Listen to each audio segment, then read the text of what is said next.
Hello friends, मैं हूँ निर्मला। मेरे किचन में आपका बहुत बहुत स्वागत है। ना दूध, ना मावा, ना मिल्क पाउडर, ना ही कंडेंस्ड मिल्क और ना ही चाशनी बनाने का कोई झंझट। एकदम सरल तरीके से बनी लेकिन फिर भी गजब की टेस्टी ऐसी बर्फ़ी की रेसिपी आज मैं आपसे शेयर करूंगी, जो यकीन मानिए बनते ही तुरंत ख़त्म हो जाएगी। इसलिए पहले ही कह रही हूँ, इस मिठाई को ज़्यादा मात्रा में बनाना, क्योंकि ये लंबे समय तक स्टोर भी की जा सकती है। तो चलिए ये बहुत ही टेस्टी मुंह में घुल जाने वाली बर्फ़ी बनाना शुरू करते हैं। इस मिठाई को बनाने के लिए हमें इंग्रेडिएंट तो बिल्कुल ज़्यादा नहीं चाहिए, साथ ही हमें ज़्यादा बर्तन का इस्तेमाल भी नहीं करना पड़ेगा। तो मिठाई बनाने के बाद ढेर सारे बर्तन धोने पड़ेंगे, ये भी टेंशन नहीं। तो यहाँ पर देखिए डायरेक्ट मैंने पैन ले लिया है। आप कढ़ाई वगैरह कुछ भी इस्तेमाल कर सकते हैं, हो सके तो मोटे तले की कढ़ाई का ही इस्तेमाल करें। अब इसके अंदर सबसे पहले इस कटोरी को माप करके मैं टोटल 1 कटोरी बेसन ले रही हूँ और इसी कटोरी को माप करके टोटल 1 कटोरी ही मैं आटा ले रही हूँ। आटा की जगह आप चाहें तो मैदा का इस्तेमाल भी कर सकते हैं। सिर्फ बेसन का इस्तेमाल करके यदि ये बर्फ़ी बनाते हैं ना, तो इतनी ज़्यादा टेस्टी नहीं बनेगी। यदि इसमें हम आटा मिला देते हैं ना, तो जो बर्फ़ी बनती है वो बहुत ही ज़्यादा टेस्टी बनती है। आपको ऐसा टेस्ट आएगा कि जैसे आपने इसके अंदर मावा डाला है और खाते ही ये मुँह में घुल जाती है। तो बस मैंने आटा और बेसन को छलनी से छान लिया है और अच्छे से मिक्स करने के बाद इसे हम गैस पर चढ़ाएंगे और लो फ्लेम पर 3 से 4 मिनट के लिए इसे लगातार चलाते हुए थोड़ा भून लेंगे, ताकि सारी चीज़ें हैं ना वो गर्म हो जाएं।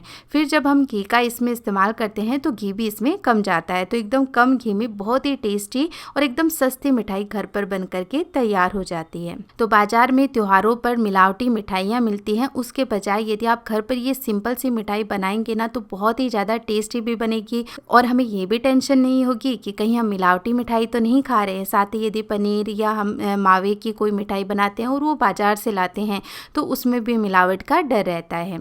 तो यहाँ पर देखिए मैंने घी डाल दिया है, लगभग आधा कप घी का मैं यहाँ पर इस्तेमाल कर रही हूँ। लेकिन घी का अंदाज़ा आप ऐसे भी लगा सकते हैं कि बेसन और आटा जब आप मिक्स कर रहे हो तो इसमें अच्छा मॉइस्चर घी का आ जाना चाहिए, उतना घी आप इसमें इस्तेमाल करें।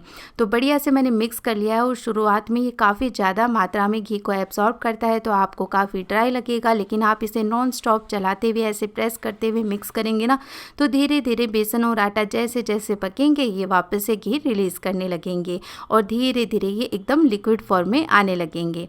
तो इस तरह से आपको पकाना है। मैं हर स्टेप आपको दिखा रही हूँ कि ये कैसे अपना रूप बदलता रहता है। तो आप इस तरह से हर स्टेप को फॉलो करते हुए ये सिंपल सी मिठाई घर पर आसानी से बना सकते हैं और टेस्टी भी बहुत बनती है। तो देखिए धीरे धीरे मैंने सारी चीज़ों को भून लिया है और भुनने में लगभग आपको 20 से 25 मिनट का समय ज़रूर लग जाएगा। तो अब ये जो बर्फ़ी का मिश्रण है वो इस स्टेज पर आ गया है कि इसमें बहुत ही अच्छी खुशबू भी आने लगी है, साथ ही इसका कलर थोड़ा चेंज हो गया है। तो बस अब हम गैस का फ्लेम ऑफ कर देते हैं और एक ग्राइंडर जार ले लेंगे और जिस कटोरी को माप करके मैंने बेसन और आटा लिया था, सेम उसी कटोरी को माप करके हम चीनी ले लेंगे। और ज़्यादा मीठी बर्फ़ी पसंद करते हैं तो चीनी का इस्तेमाल थोड़ा ज़्यादा भी कर सकते हैं। साथ ही फ्लेवर के लिए मैंने इलायची भी इसी में डाल दी है और अच्छे से चीनी को पीस लेंगे। और जब चीनी का पाउडर हम बना लेंगे, इसे छानते हुए इस मिश्रण के अंदर ही ऐड कर लेंगे। ध्यान रखना है इस समय गैस की फ्लेम मैंने ऑन नहीं की है और गर्म मिश्रण के अंदर ही हमें ये चीनी का पाउडर मिलाना है, वरना चीनी का पाउडर अच्छे से नहीं मिल पाएगा। लेकिन यदि आप इसमें बूरा या तगार का इस्तेमाल कर रहे हैं तो आपको क्या करना है कि मिश्रण को हल्का सा कम गर्म रखना है, क्योंकि जो बूरा या तगार हम लेते हैं वो ऑलरेडी चाशनी से कन्वर्ट होते हुए ही बनती है। तो जैसे ही हम उसके अंदर ऐड करते हैं वो तुरंत ही मेल्ट हो जाती है। लेकिन क्योंकि अभी चीनी है वो पाउडर फॉर्म में है तो ये जल्दी से मिक्स नहीं हो पाती है, इसलिए इसे गर्म मिश्रण में ही मिक्स करना है। यहाँ पर मैं चीनी को मिक्स करते जा रही हूँ, थोड़ा सा इसे समय लगेगा मिक्स होते होते मेल्ट होने में। तो साथ में हम क्या करेंगे, एक मोल्ड ले लेंगे, इसे घी से भी ग्रीस कर लेंगे और इस पर थोड़ा सा पिस्ता स्प्रिंकल कर देते हैं ताकि बर्फ़ी हमारी देखने में और भी सुंदर लगे। और यहाँ पर मैं मोल्ड का इस्तेमाल कर रही हूँ, एकदम केक शेप में हम इसे बनाने वाले हैं, लेकिन आप बर्फ़ी की ट्रे लेकर इसे आसानी से सेट कर सकते हैं। और यहाँ पर देखिए मिश्रण कितना ड्राई फॉर्म में आ गया है, लेकिन चीनी अच्छे से मिक्स हो गई। और सपोज़ आपका मिश्रण है वो ड्राई फॉर्म में मिक्स नहीं हो पा रहा है तो आप हल्का सा गैस चलाकर इस मिश्रण को गर्म कर सकते हैं।